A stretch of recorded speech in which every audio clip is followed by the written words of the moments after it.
Hello everyone, I am Aditi Agarwal. Welcome back to the Scrum Webinar Series. The views in this webinar are mine alone and do not represent the views of my organization. Let's dive in. In this webinar, we will discuss few tips and techniques to write good user stories. Number 1. Define personas to write stories for your product. A persona is a fictional character with a name, a picture, along with core characteristics, behaviors, attitudes, and problems. I strongly recommend that you conduct a user discovery and definition exercise with your product stakeholders and define 2 to 3 key personas who will be the primary users of your product. Number 2, conduct multiple story writing sessions on quarterly basis to generate a product backlog. It may happen that you have a new product or that you need to build a new feature for your product and you don't have enough stories in the product backlog. Or it may be that your product has dependencies on external product teams and you want to write user stories for your product in discussion and alignment with other dependent teams. Conduct a story writing session, preferably every quarter. The session should focus on a specific goal or a new feature that the product needs. The participants are product developers, designers, testers, dependent teams, product owner, and the sponsor.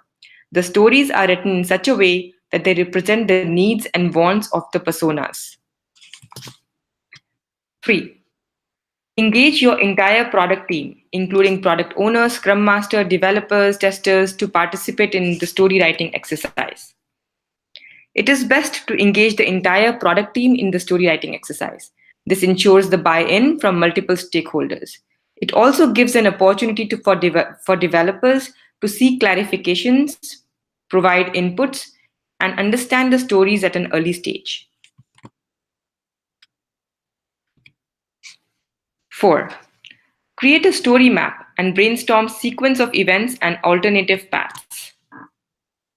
A story map is a well-known technique used for identifying user stories.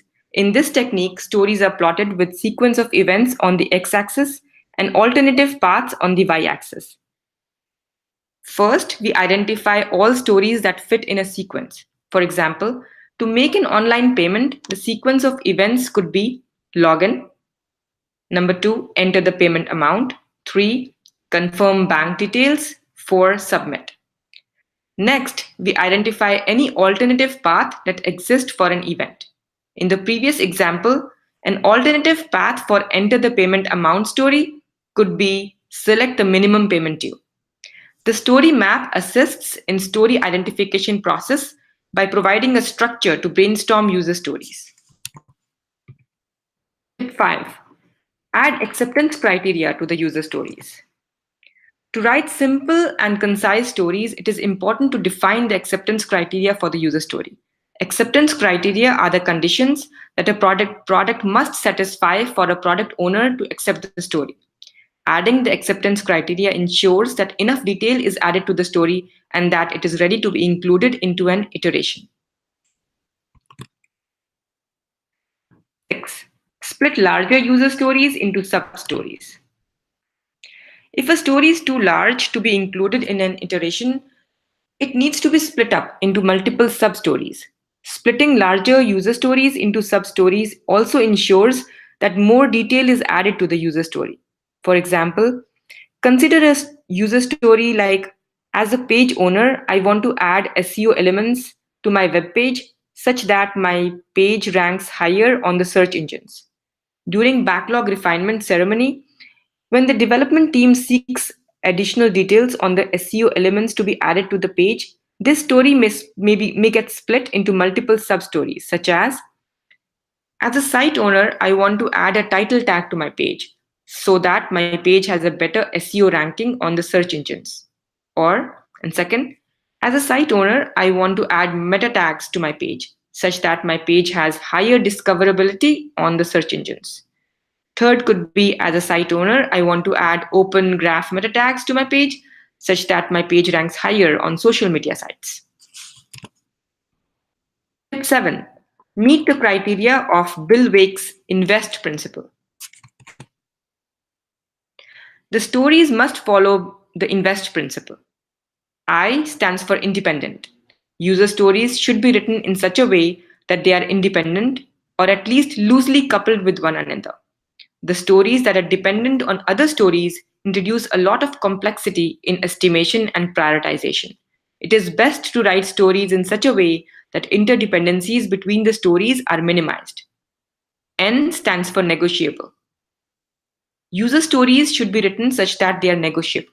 This means that stories should leave some room for the stakeholders to discuss and negotiate the details. The conversation is good. It allows the story to be refined by the team. It also ensures that the team develops a good understanding of the desired functionality. V is for valuable. User stories must be written in such a way that they're valuable to the product owner or to the business. In other words, user stories should deliver value to a customer or an end user of the product. In case of technical stories that do not deliver any direct value to the product owner, well, it is important that the product owner understands the indirect value that the story brings. Technical stories are either typically they are written as tasks or they're baked into the aligned definition of done. E stands for estimatable. User stories should be estimatable by the development team. An estimate is an indicative measure of the size of the story. It indicates how much effort, cost, time will be needed to finish the story. The user stories should be written in such a way that they are easy to estimate. If the team is not able to estimate the size of a story, then the story is either too big or too ambiguous. S stands for small. User stories should be written in such a way that they're small enough to be completed within few hours or days. For a 2-week sprint, it is not advisable to have a 2-week size story because the risk of not finishing the story by the end of the sprint is too high. T stands for testable. User stories should be written in a way that they're testable. Being testable means that the stories should have the acceptance criteria written down. The acceptance criteria acts as the foundation to create test cases for testing the story. This is the invest principle, which is tip number 7.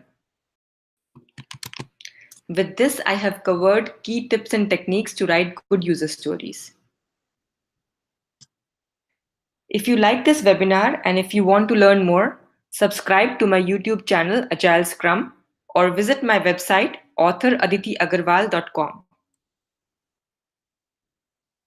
Learn Scrum with my book, The Basics of Scrum. This book is available at Amazon in ebook, paperback, and audiobook versions. At the end, I just want to thank you for taking time out to watch this webinar. If you have a question, feel free to post a comment on YouTube. Stay inspired, keep learning. Signing off for now. Thank you so much. Bye.